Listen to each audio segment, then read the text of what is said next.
बाल यीशु की कहानी। कई साल पहले की बात है।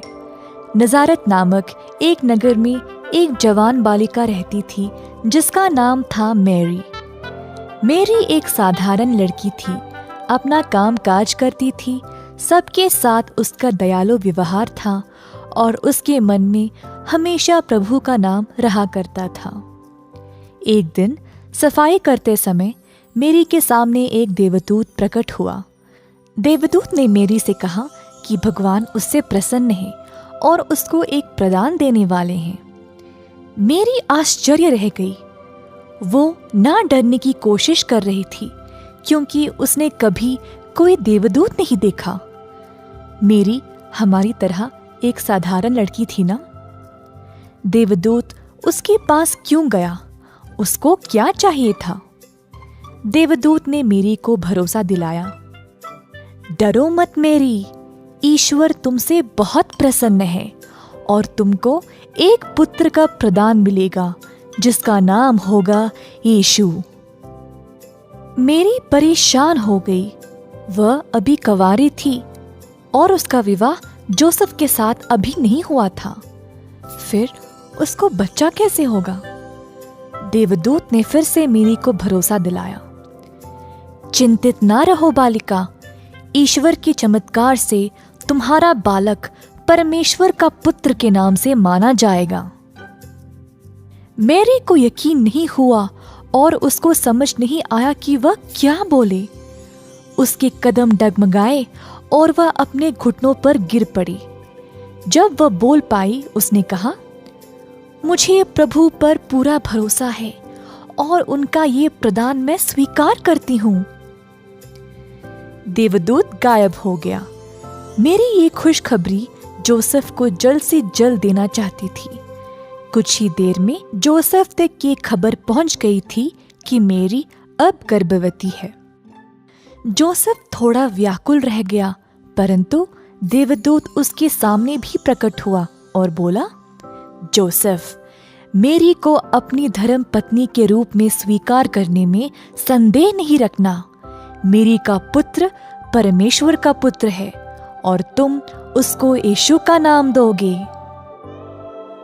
जब जोसेफ अपनी निद्रा से जागा तो उसको देवदूत की सारी बातें याद रही। अब उसके मन में कोई भय नहीं रहा। उन दिनों परिवार में जितने भी लोग थे सबका हिसाब रखा जाया करता था।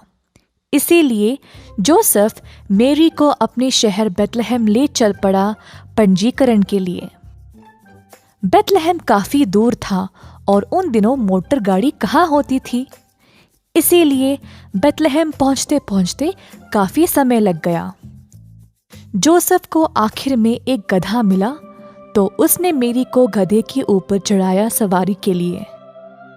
मैरी को बहुत थकावट हुई क्योंकि वह जल्द ही बच्चा जनने वाली थी। जब वे बेथलेहम पहुंचे, सारे विश्रामालय भरे हुए थे। उनको रहने की कोई जगह नहीं मिली। आखिर में एक आदमी ने उन पर तरस खाया और बोला, मेरे पास एक जगह है, कुछ खास नहीं है लेकिन रात बिताने के लिए सुरक्षित और आरामदायक है। मैरी और जोसेफ ने देखा कि वह जगह एक कोठार था जहाँ पे कुछ कृषि जानवर थे। कुछ गधे, गाय और मुर्गियां भी थे। मैरी और जोसेफ शुक्रगुजार थे कि उनको कम से कम रहने की जगह तो मिली। अंदर काफी गर्मी थी और लेटने के लिए घास भी था। बच्चा जनने की तैयारी जब तक मैरी और जोसेफ कर रहे थे, तब तक ये खबर हर जगह पहुंच गई कि परमेश्वर का पुत्र का जन्म एक छोटे से अस्तबल में होने वाला है। चरवाहों ने खबर सुनी और बच्चे को देखने के लिए अपने भेड़ों के साथ चल आए। राजाओं ने दूर दराज के देशों से यात्री की और बच्चे के लिए इत्र, सोने, चांदी और कंबल के उपहार ले आए।